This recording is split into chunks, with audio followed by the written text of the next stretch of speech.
7-8 అవుతుంది. మా వర్షం అయితే స్టార్ట్ నాన్ స్టాప్ పడుతుంది.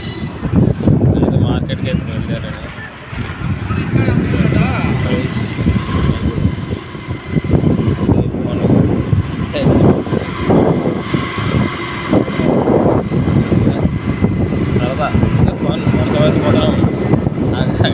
ఇటు పడుతూనే ఉంది. చుక్క నేను కూడా వేసాను.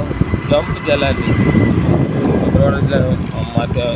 మార్నింగ్ అయితే అవ్వలేదు. మార్నింగ్ మార్కెట్కి వెళ్ళేవాడిని కానీ మార్నింగ్ అవ్వలేదు. ఈరోజు ఇలాగా సరిపెట్టుకోని చెప్పేసి వెళ్ళేసి ఇక్కడ వరకు వెళ్ళి వచ్చాం. ఇక్కడ మొదటి తీసుకున్నాం. టమాటీలు 10 కేజీ 10 కేజీ 10 కేజీ